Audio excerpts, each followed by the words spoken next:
なんか僕は特殊で相談しても意味ないなと思ってたんですよ。なぜならば似たような場面はあれど、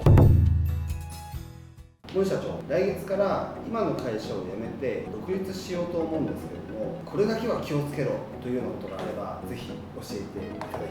す。やっぱり数字ですよね。数字に弱い人は良くないですよね。なぜならばって会社員はね全部天引きとかなんで前払い、要は自分に入った手取りの給料っていうのはどれだけ使ってもそれ以上マイナスにはならない原則だけど、自分でやるってことは全部後払いになるわけですよ。数字ちゃんと計算できないと、だからそれこそね入ってきたお金全部使っちゃうような生活してると全部後払いになるのにあれないぞということが起こるので、ちゃんと計算してそういう後払いになってもやりくりできる、数字はやっぱ多少勉強しないとダメですよね。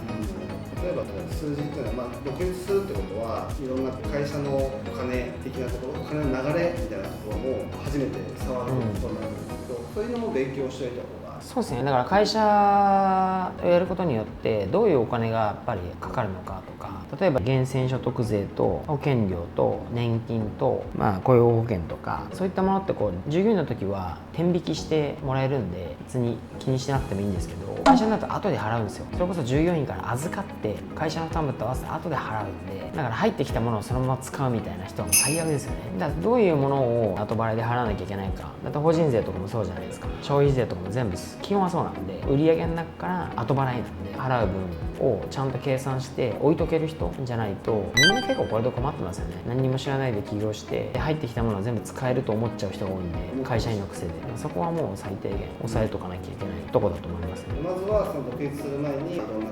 数字の部分っていうのをしっかりできるように、見れるようにしておくっていうのがやっぱ大事なんですね。そうですね。あとはやりながら、僕もやりながら学びましたけど、多少やっぱね経理とか会計の知識、そこは最低限やっぱ知っといた方がいいですよね。やっぱりその辺で苦労されるケースは多いんですね。結構税理士任せにみんなするんですよ。わかんないからっつって。大体独立する人って自分がプレイヤーだったから結果出したからプレイヤーとして実績を残してる人とか、あと営業がやっぱ上手い人とか多いわけですよね。会社に勤める時は例えば技術が高い人が重宝された可能性もありますけど、やっぱり自分が社長で自分の会社になったら仕事取ってこなきゃいけないんで、プレイヤーとして実績を残している、で営業っぽいことがやっぱできる、こういう人がやっぱなりやすい、独立しやすい傾向があるなと思うんですけど、そういう人って意外と細かい数字苦手な人が多くて、税理士に任せてるとか経理の人に丸投げとか結構そういう方は見受けるんですよね。話してみると本当にちっちゃい会社で現場上がりでそのプレイヤー上がりでやる人だと、意外と話してるともう全然その経理とか数字の知識がすごい足りてない人が多くて、それでもなんとかしていくんでしょうけど、でも一番最初はこれで困ることが多いんじゃないかなと思いますね。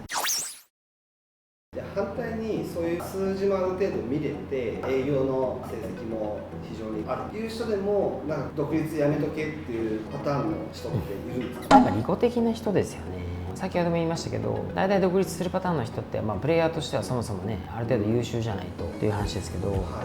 ぱ地頭はいい人が多いんですよ。 IQ が高いというか、なんですけどちょっとせこいやつがたまにいるんですよね。ずる賢い人、こういう人はやっぱり利己的なんで、自分のだから例えば稼ぎたいから独立するとか、自分の収入増やしたいから独立するんだとかって言ってると、だから自分の収入増やすためじゃないですか。そうするとやっぱ自分の収入増やすことが目的なんで、だから、一人でやる分には全然それでいいですけど、社員雇っていくとかそうなっていくんであれば、その辺はちょっとやっぱり利己的なところは少し削っていかないと、人がついてこないですよね。自分の収入面のことばっかり考えて独立してしまうと、組織がもし大きくなっていった場合には、大きくならないですよね。ならないですね。人がついていかないですよね。例えばですけど、独立をしてある程度順調にいったとして、とはいえいろいろ壁にぶつかる瞬間って多分森社長もあったかと思うんですけど、そういう時にどういう乗り越え方というか、どういうモチベーション、メンタルの状態でいた方が乗り越えやすい、もしくはそこで折れてしまう、その辺も教えていただけると。その目的とか目標があるかないかが一番大きいですよね。何を成し遂げたいかっていう話で、どこを目標にしてると、それがしっかりしてればしてるほど続けられるんで、そういう壁があったとしても、乗り越えるためにどうするかって考えるんですけど、目的目標とかやっぱりないと壁にぶつかって、うわどうしようやっべえなって言って、どうしようどうしようどうしようってなっちゃうんで、メンタル的にもやられやすいというか。例えば従業員でいるときは、例えば仕事をする上で困ったことと悩みがあったら、同じ会社内に上司であり先輩であったり同僚だったりで、相談ができたり、場合によっては助けてもらえたりとかすると思うんですけど、独立ってなるとなかなかそういう相手を見つけるのも難しいなと思うんですけど、森社長の時はそういう場合はどういうふうに相談したりとかされてました？なんか僕は特殊で相談しても意味ないなと思ってたんです。なぜならば似たような場面はあれど状況って結構各社違うので、だから結局最終最後は自分で決めなければならない。だから相談をするって言っても結局情報収集でしかないんですよね。こういうパターンの時こうしたとか、そうやったら別に本でいいかなと思って。森社長の場合は情報収集はするけども、こういろいろこう本から掴むことで自分自身で考えて、そうですね。ということはそういうふうに自分自身で何か決断もそうですけど、決断に至るまでに自ら情報をちゃんと取りに行ける人がないと独立は難しい。難しくはないですけど、いろいろ苦労するんじゃないですかね。大前提が失敗しないためにってみんな言いますけど、全員失敗するんで。全員ですか？大なり小なり失敗しなかった人なんていないんで、だからもうそもそもそのハートメンタル強くないと無理ですよね。やりながら鍛えてもいいんですけど、続けられる人っていうのがうまくいくんだと思うんですよ。続けるためにいろんな要素が必要で、メンタルもそうですし、考え方もそうですし、そういうのを備えていく人が結局続きますよねって思うんですよね。だから逃げない人っていうか、利己的な人のリスクはもしかしたら逃げちゃう可能性があるんですよね。たまに社長一人逃げましたとかいなくなりましたとか、普通にケツまくっちゃう人とかいるじゃないですか。結局やっぱ逃げますよね。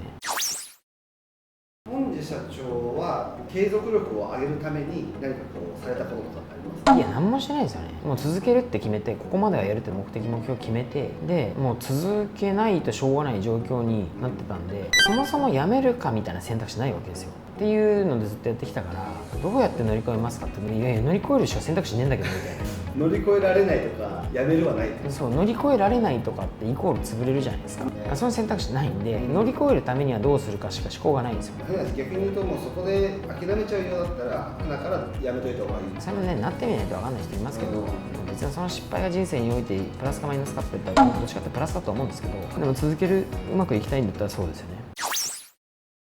独立当初はできてたけども、独立してある程度うまくいって変わってっちゃったなみたいな人とかありますか？人はやっぱお金を持つと変わる可能性があるんで、俗に言う調子こいたりとか散財したりとか、でもその失敗を経てまた戻れる人もいっぱいいますけど、物欲が強い人とか強すぎる人とか酒と女とかで結構失敗する人とかは気をつけた方がいいと思いますけどね。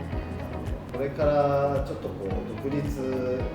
したいと思っているビジネスマンの方とかは、なるだけちょっとお金の管理とかですかね、お金数字の管理みたいなところは、しっかりやれるようにしておいた方がいいのと、あとはやっぱりなぜ自分が独立したいのかみたいなところも改めてこう考えても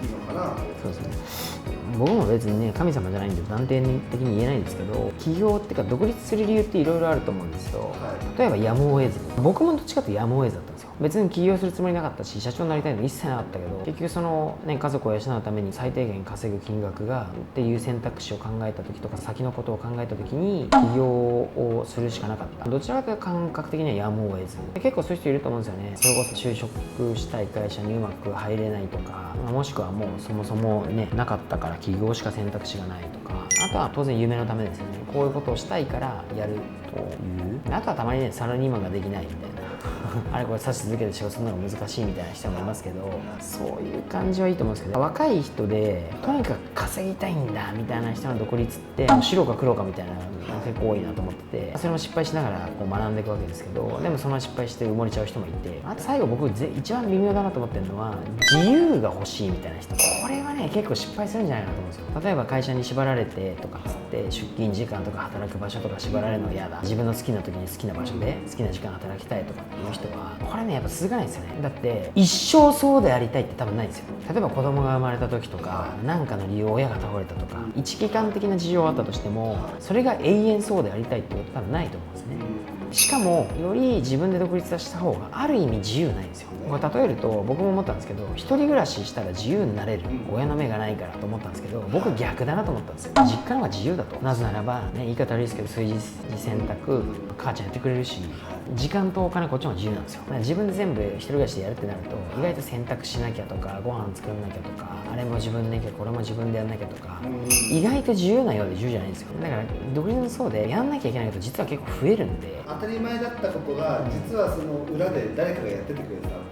そうですね。だから場所と時間は自由に意外とならない。そこそ会社で何か問題が起こったら自分で行くしかないんで、いや旅行の予定立ってたのって知らんがなってなるわけですよ。でも会社だったらなんとか誰かがカバーしたりとかできたりもしますけど、自由に働きたいから独立するってのが意外に一番微妙なんじゃないかなと思ってですね。自由と責任って表裏一体なんで比例するんで反比例するというか、一見自由を得たことが責任は重くなるわけですよ。だからそういう意味ではちょっとあんまりこれ微妙なんじゃないかなとは思いますけどね。が出た時にやっぱり親ってありがたいなって思いましたもんね。それと同じようなことがやっぱ独立の時も起きると思いますけどね。その自由が目的になってしまうと独立は大変ためになります。改めてになりますが、独立して挫折する人、しない人の違いというところで、まとめていただけるとありがたいです。はい、誰しも失敗するって言ったように挫折もするんですよ。だからそれを乗り越えて続けられて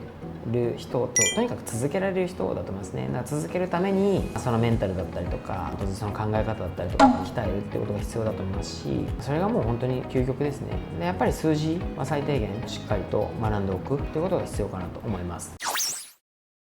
このチャンネルでは、ビジネスに役立ちそうな知識や研修、現場の様子など様々な動画を配信しておりますので、ぜひチャンネル登録をお願いいたします。そして最後にこの動画にもいいねを押していただけると嬉しいです。ありがとうございました。